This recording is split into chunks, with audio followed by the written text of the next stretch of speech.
Bom dia, irmãos. Que a graça e a paz do Senhor seja com todos. Eu queria continuar o nosso estudo sobre depravação. Eu queria ler um texto aqui de Gálatas, capítulo 3. Vou ler a partir do 17 até o versículo 22. Gálatas 3, a partir do 17 até o 22.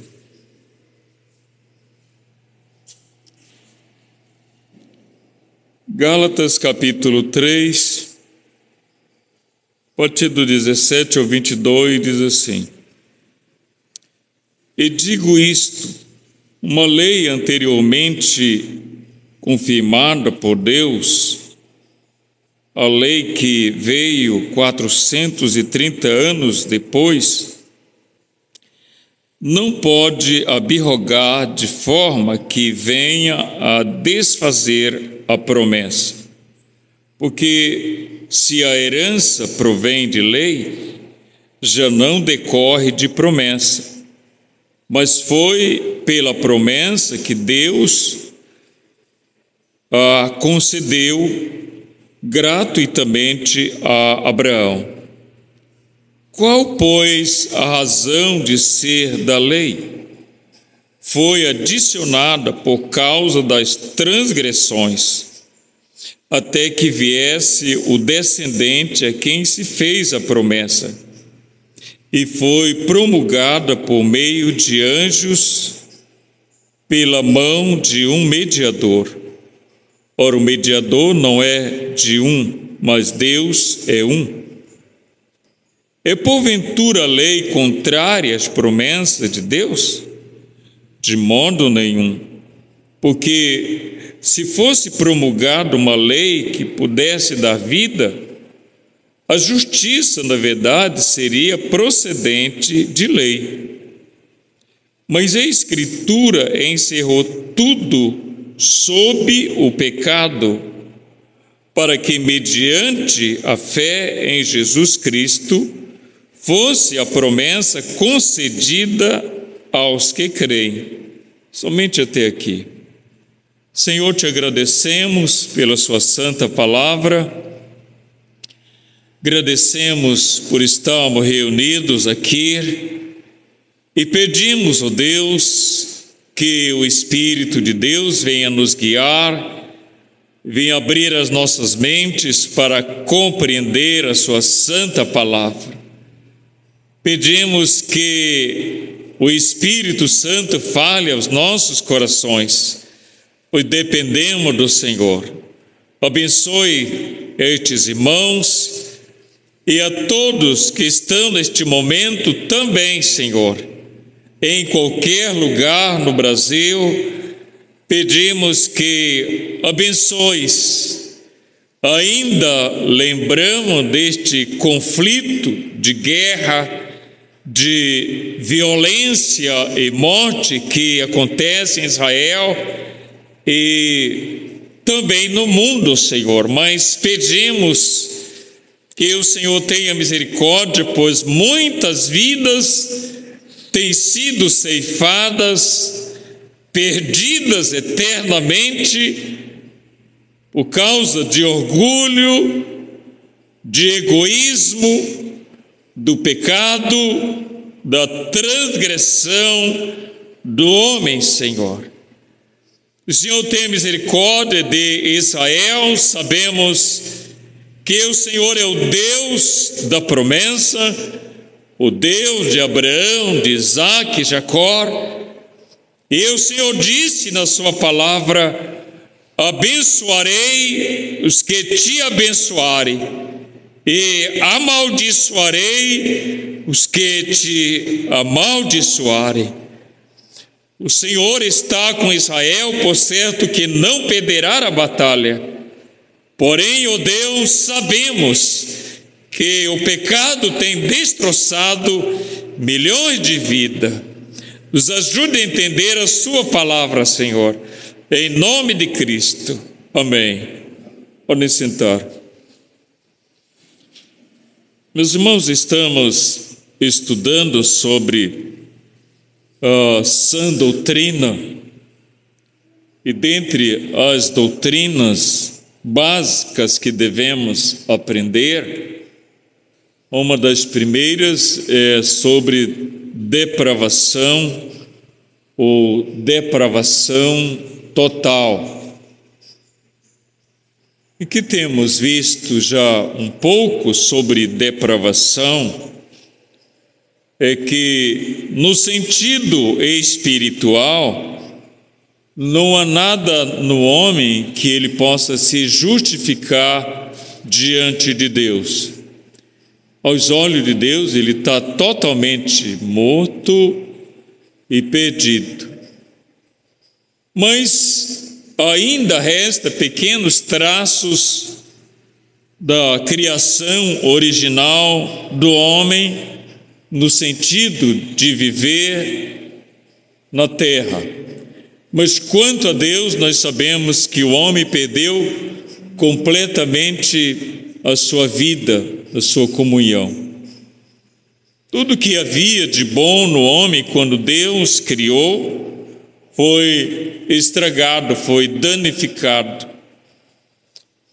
O que ele tinha, perdeu para com Deus. E o único meio de o homem ser resgatado, a perfeita comunhão com Deus, é através da morte expiatória de Cristo. Morte expiatória, morte vicária. Ele assume o nosso lugar, paga o preço dos nossos pecados e pode nos dar vida eterna. Então, estamos ainda lembrando algumas coisas que eu trouxe para os irmãos.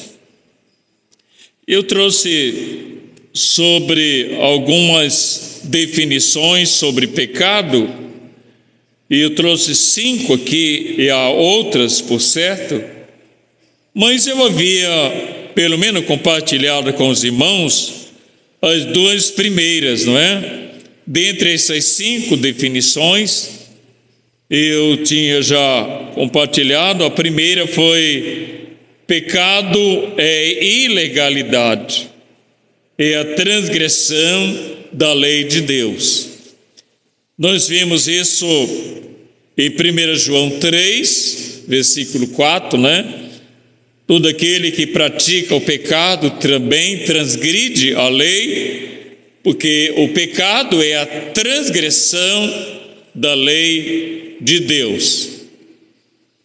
E 1 João 5,17 diz que toda injustiça é pecado. Toda injustiça é pecado. E ele diz: e há pecado para a morte. Então nós vemos que o homem, ele já nasce pecador, perdido e condenado. E como isso é natural no homem, ele não se torna pecador quando peca, mas ele peca porque ele é pecador. Ele é pecador. Então, o primeiro foi: pecado é ilegalidade. Segundo, pecado é iniquidade, não é? É o que está no coração do homem, o que está ligado no homem. Outra coisa que eu havia falado também, não deu tempo de entrar, mas pecado é errar o alvo, não é? Pecado é errar o alvo. E eu vou ler para vocês essa definição de errar o alvo. Não atingir o objetivo que foi determinado por Deus, não é? Não é o homem não atingir o objetivo que foi determinado por Deus. Como eu já citei sobre o catecismo de Westminster, sobre a primeira pergunta, esse catecismo foi elaborado por Martinho Lutero no século XVI, século XV para o XVI, quando foi então feita a reforma protestante. E a primeira pergunta do catecismo é: qual o fim principal do homem? Ou seja, por que Deus criou o homem? Por que Deus fez o homem? Ele o fez com um propósito. A Bíblia diz que, acho que é Gênesis 1:31, viu Deus tudo quanto fizera, e eis que era muito bom. Tudo que Deus criou é muito bom, muito mais o homem. O homem não tinha nada, nenhuma mancha, nenhuma ruga, nada de pecado. Não havia nem sombra de pecado na alma do homem. Mas Deus não fez o homem como um robô. Sabia que, sendo um agente livre, ele estaria também propenso ao pecado. E daí Deus estabeleceu o limite ao homem. Mas então, por que errar o alvo é pecado? Veja bem a pergunta: qual o fim principal do homem? O fim principal do homem é desfrutar da presença de Deus, é ter comunhão com Deus e alegrar-se nele. É fácil de a gente ver quando uma pessoa verdadeiramente se converte. Quando uma pessoa verdadeiramente se converte a Deus, ela está totalmente regenerada. Ainda que ela esteja sujeito ou vulnerável ao pecado, mas a Bíblia diz que ele não vai mais pecar. Ele não tem mais prazer no pecado, porque ele foi regenerado. Você pega 1 Pedro, por exemplo, 1 Pedro 1:3, e fala da grande misericórdia de Deus, que Deus nos regenerou para uma viva esperança.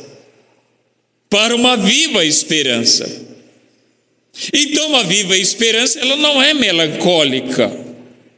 Ela não vive cheia de queixumes. Pelo contrário, na sua alma, alegria, gozo. É o prazer da alma do homem, ela é graça em Deus. Se ele não tem prazer em Deus, se ele não se alegra em Deus, então ele não nasceu de novo. Ele precisa ser regenerado, uma nova vida, ser recriado. 2 Coríntios 5:17 é bem claro quando diz: quem está em Cristo, o verbo está no presente, e diz não será, nova criatura, foi criado novamente. Mas então deixa eu ler para vocês. Então, pecado é errar o alvo, não atingir o objetivo que foi determinado. O objetivo de Deus é Cristo. E devemos viver como Cristo, fugir do pecado.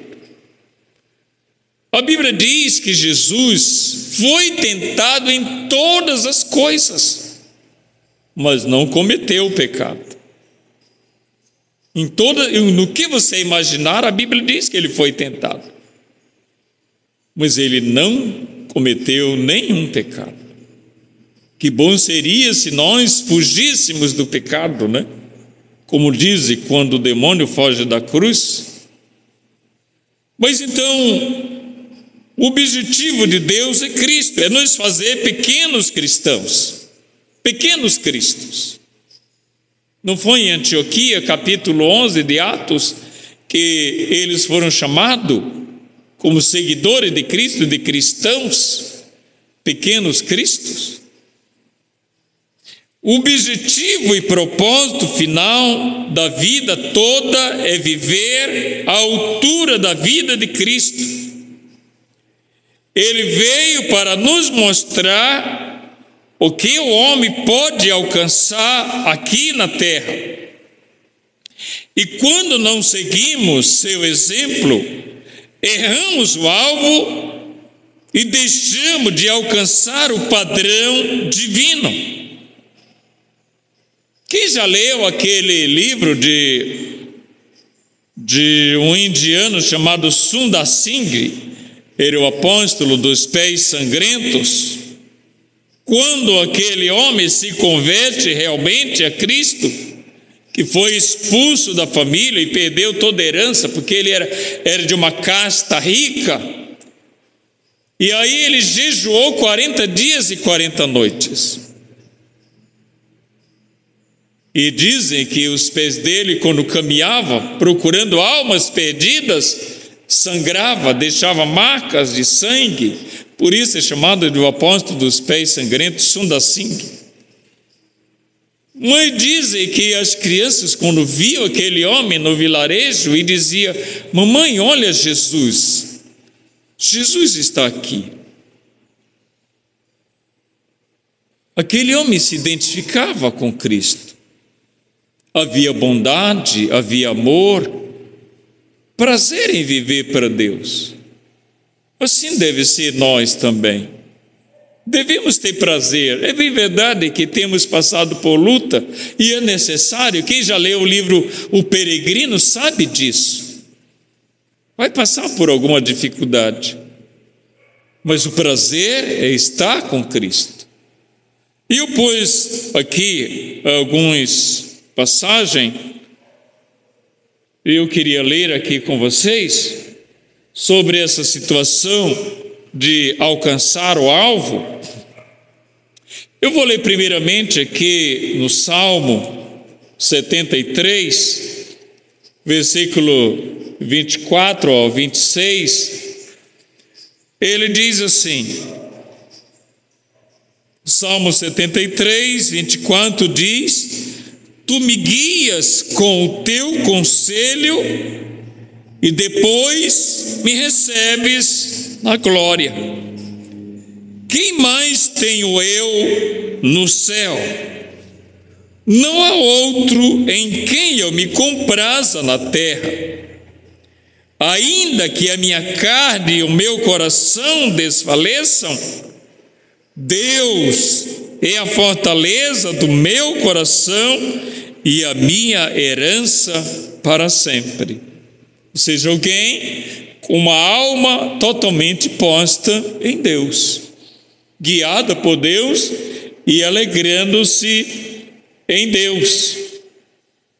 Eu vou ler também João, no capítulo 17, a oração sacerdotal de Cristo, quando intercede pelos seus, e ele está apresentando aqui um modelo de uma unidade, ser um com Deus.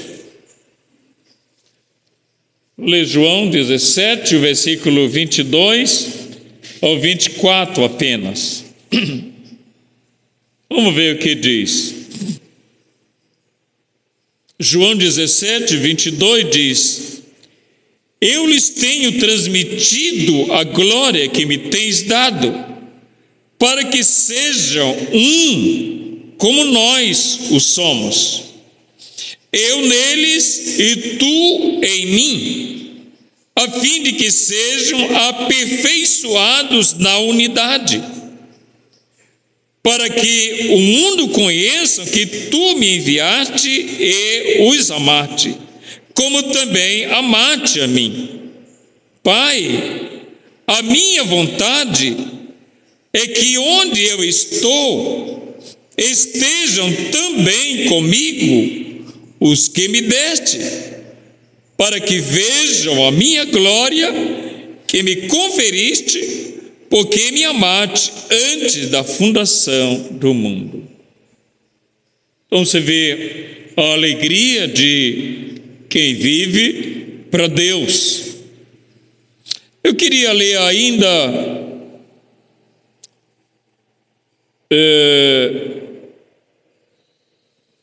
Romanos capítulo 11, e versículo 36. É um versículo conhecido, tem até cântico.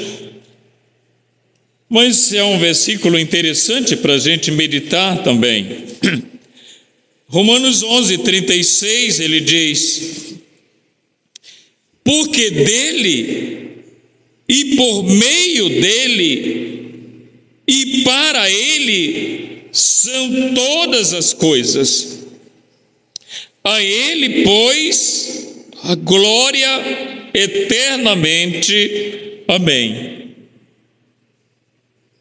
Então, a igreja de Cristo, ela não é dividida, ela é a unidade. E o propósito dele é reunir tudo nele para a glória dele. Outra coisa que eu coloquei aqui também, sobre errar o alvo e viver, se afastar do alvo errado e viver para Deus. 1 Coríntios, capítulo 10, 31. Vamos ler essa passagem. 1 Coríntios 10, 31.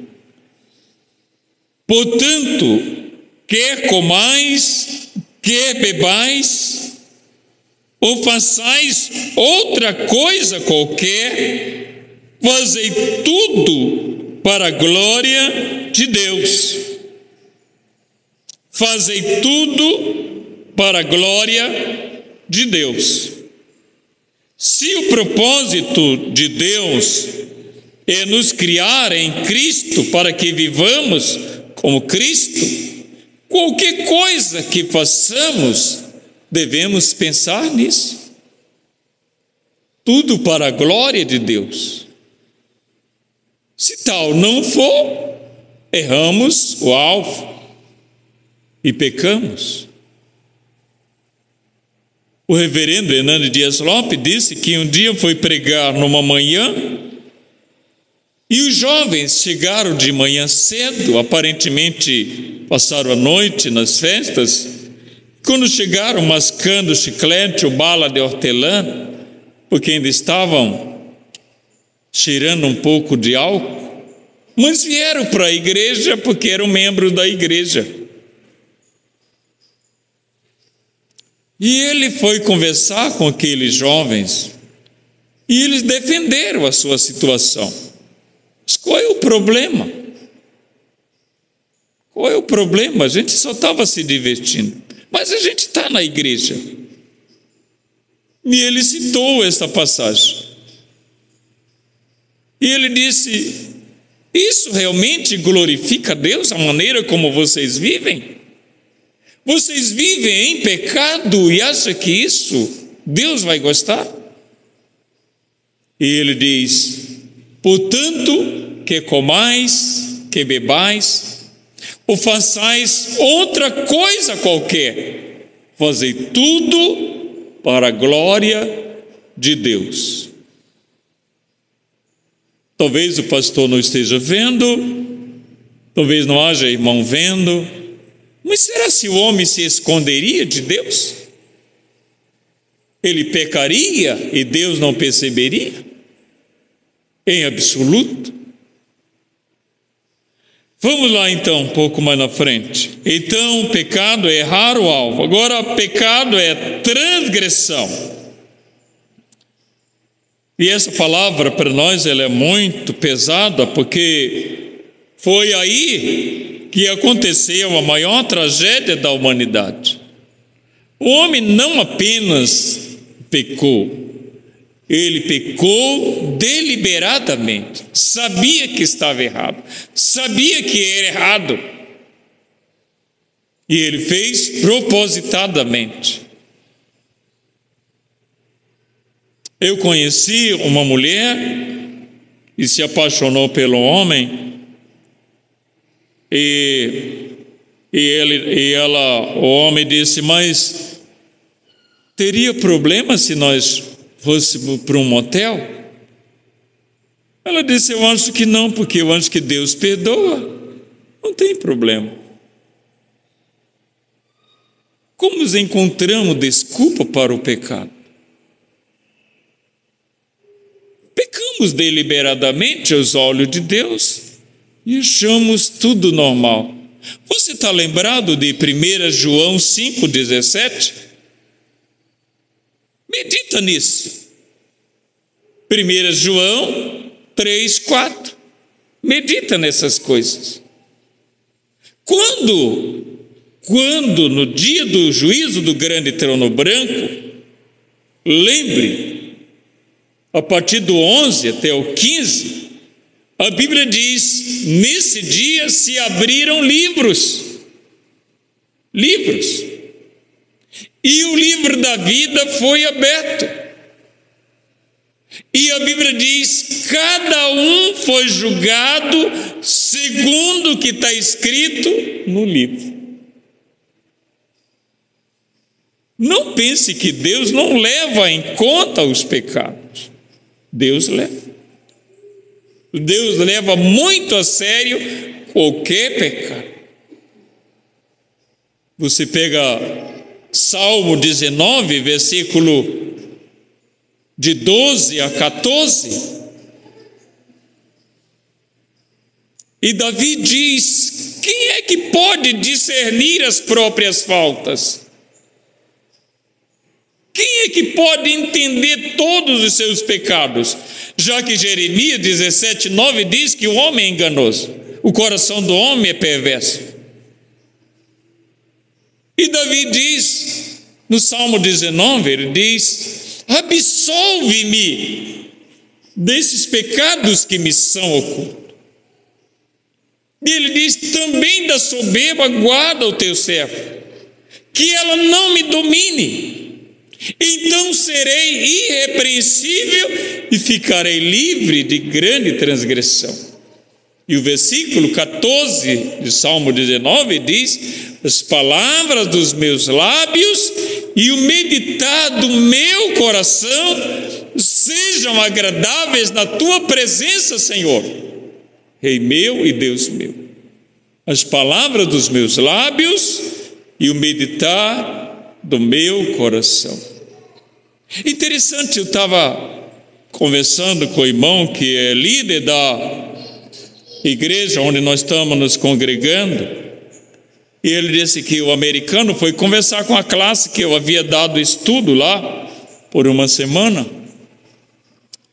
e ele disse: eles falaram muito bem do Senhor, e eles estão dizendo que o Senhor é um pastor conselheiro. Interessante, eu achei isso, né? O Senhor é um pastor conselheiro, porque a gente procura colocar as coisas certas. Às vezes a gente vê uma pergunta subjetiva, com intenção de ver se você é um tipo de malícia, para ver se tem alguma coisa certa. Mas quando você tem o propósito de fazer a coisa certa, você vai fazer a coisa certa. Quando você tem a inclinação, você pega Romanos 8, a partir do 5 até 8, você vai ver que o homem é inclinado, é propenso para o pecado. Essa é a natureza adâmica. O homem nasce com isso. O único meio, eu li aqui uma frase, eu tenho ela, de um dos homens mais santos do século XVII, Jonathan Edwards.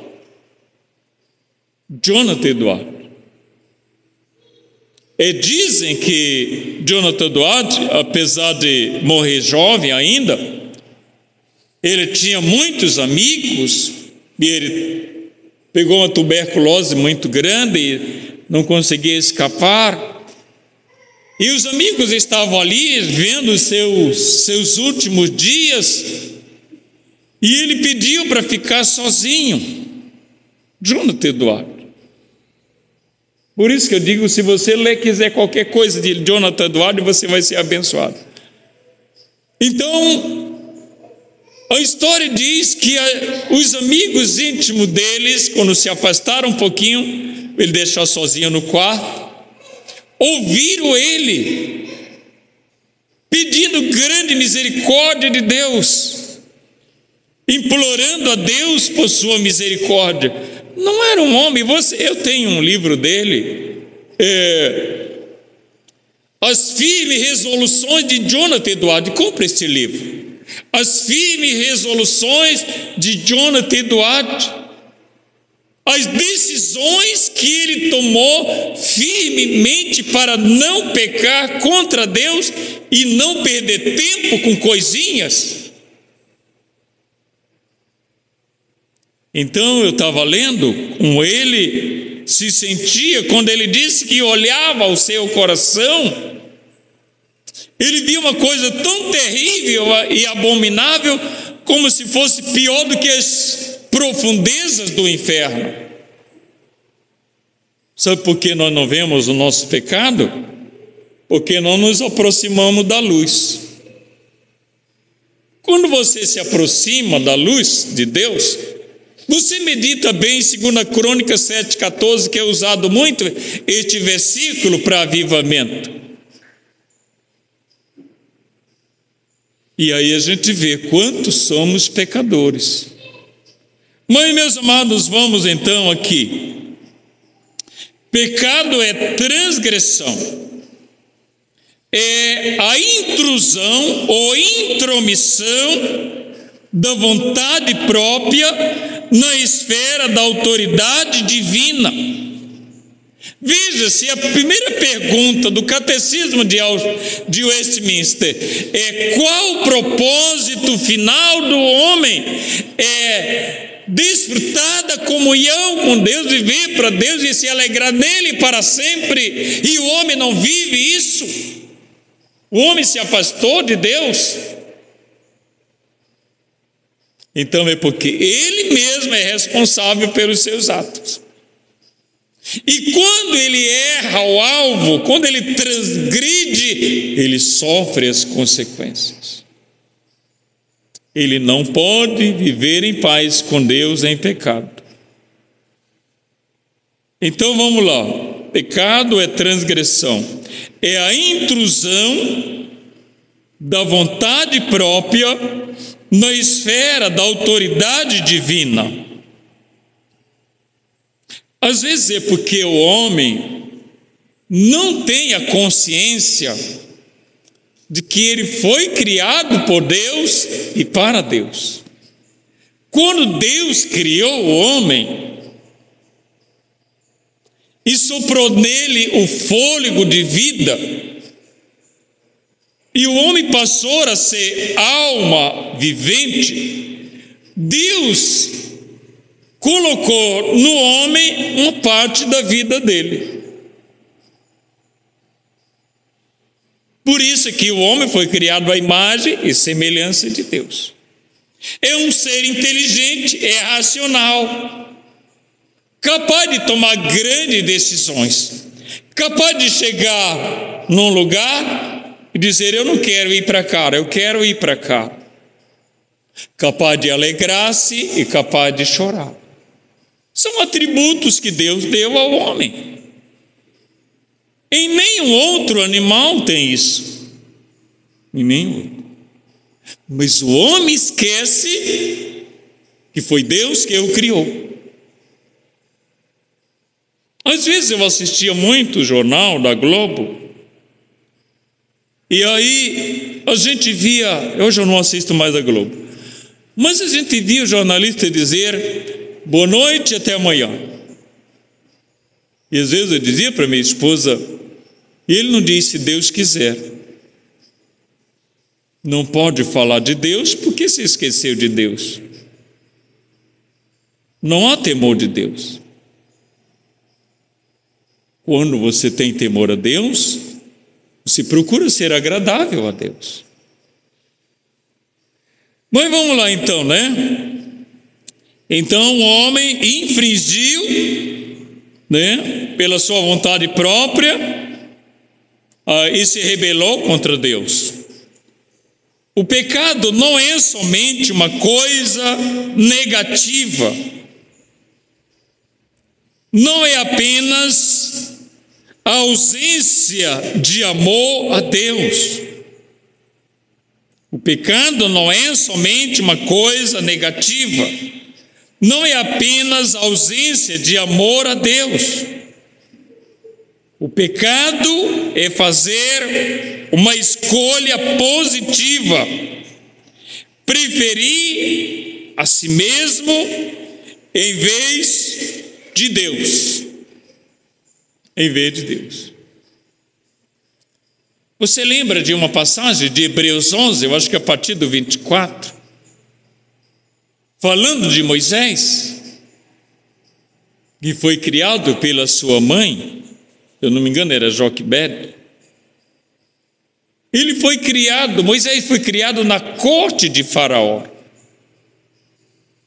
Era, por certo, na linhagem da dinastia, o sucessor do trono. Porque a Bíblia diz que ele se recusou a ser chamado de filho da filha de Faraó. Ele não quis ser adotado como filho. É o que a Bíblia diz. A sua mãe, como hebreia, ensinou sobre o Deus de Abraão, de Isaac e o Deus de Jacó. E a Bíblia diz que Moisés recusou essa oferta para ser o rei do Egito. E a Bíblia diz que ele preferiu sofrer junto com o povo de Deus a usufruir prazeres transitórios do pecado. Havia temor de Deus em Moisés? Sim, havia. Como deve ter em nós? Se afastar do pecado, negar o pecado e procurar ser agradável a Deus. Eu vou ler mais uma vez. O pecado é fazer uma escolha positiva, preferir a si mesmo em vez de Deus. É a centralização da afeição em si mesmo, em vez de entregar-se de todo o coração a Deus. O egoísmo e o egocentrismo são sinais tão evidentes do pecado quanto o roubo e o homicídio. Eu vou ler Salmo 51, apenas o primeiro versículo, para você ver como é que Davi começa falando. Ele pede misericórdia e ele fala que tipo de pecado ele cometeu. Não vou ler, só quero ler o primeiro versículo do Salmo 51. Veja o que ele diz: compadece-te de mim, ó Deus, segundo a tua benignidade, e segundo a multidão das tuas misericórdias, apaga as minhas transgressões. Se você ler o Salmo 32, nos primeiros versículos, você vai ver que essas transgressões eram tão latentes na mente e na alma de Davi, que ele não conseguia dormir. Era um tormento de dia e de noite. Porque ele tinha consciência do seu pecado. Quando não temos consciência do nosso pecado, nós não ficamos assim tão tocados.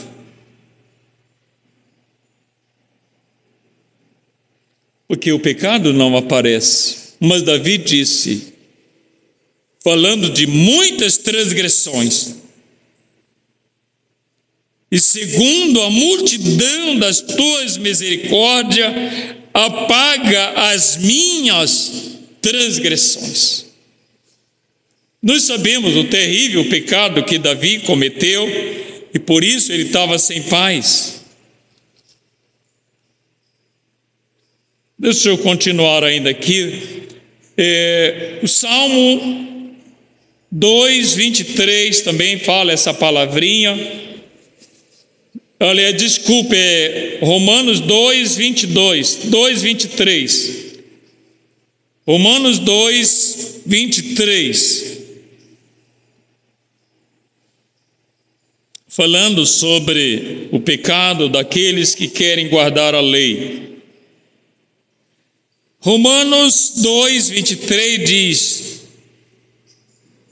tu que te glorias na lei, desonras a Deus pela transgressão da lei. Paulo fala em Gálatas que os judeus, especialmente os fariseus, eles se escondiam debaixo de tantas coisas, porque eles não praticavam a lei, eram transgressores da lei.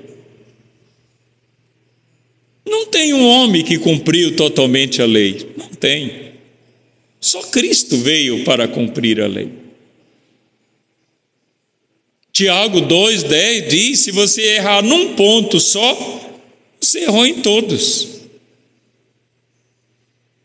O meu instrutor, ele é um adventista nato, já foi da Igreja Batista, mas agora é adventista. Eu não sei como é que acontece isso, mas ele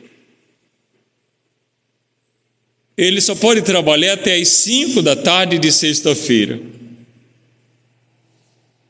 E nós começamos o percurso já 4 horas. E quando chegamos em casa, já era mais ou menos 6h15, 6h20. Eu disse, então eu já tenho uma transgressão, então ele já errou tudo. Então, eu disse, eu vou já passar o Pix para você. Ele disse, não, só depois da meia-noite ou domingo de manhã. Mas por quê? Não pode. Legalismo sem amor, né? Sem compaixão. É legalismo, né? Só letra, né? Não entende, não é guiado pelo Espírito. Mas então ele está falando aqui dos judeus, né? Ele diz, transgridem, né, os mandamentos de Deus, violam os mandamentos de Deus. O pecado é transgressão. Meus amados, eu vou terminar então aqui, é a última. Pecado é descrença. A descrença é um pecado porque é um insulto à veracidade de Deus. Mas as pessoas não creem em Deus? Você pode sair na rua e perguntar, né? Ela diz que crê. Mas esse conceito aqui de que pecado é descrença, porque é um insulto à veracidade de Deus. Bom, eu sei que eu vou deixar para vocês lerem, mas 1 João, capítulo 5, 9 e 10, falando do testemunho de Deus, de quem não crer em Deus, o faz mentiroso. 1 João 5, 9 e 10. Você lê até o 13, que é melhor. Mas aquele que não crer em Deus, faz Deus de mentiroso. É a descrença que fecha a porta do céu e abre a porta do inferno. É a descrença que rejeita a palavra de Deus e recusa Cristo como Salvador. O pecado implica pena de morte e nenhum homem tem em si mesmo a capacidade de salvar-se da pena do pecado ou de purificar o próprio coração de sua corrupção. Um pecado também é descrença. Não crer em Deus é fazer Deus de mentiroso. E não é simplesmente de lábios. É você crer em Deus de todo o coração e viver para Ele. Bom, meu tempo já acabou. Eu já acabei essa definição. Depois eu vou falar mais algumas coisas para a gente entrar num outro assunto, mas não dá tempo, né? Eu vou encerrar, vamos orar, agradecer ao Senhor. Senhor Deus, agradecemos-te pela sua santa palavra e vemos os frutos dessa transgressão na dor, no sofrimento, muita dor na alma do homem por causa do pecado, o homem que transgrediu contra Deus e ainda hoje vive em rebelião contra o seu Criador. Agradecemos-te pelo privilégio que temos de ler, de meditar e estudar a sua palavra. Abençoe estes irmãos, ajudando a entender a sua própria natureza, o quanto carecem de Deus. Abençoe suas vidas, Senhor. Muito obrigado, em nome de Cristo. Amém.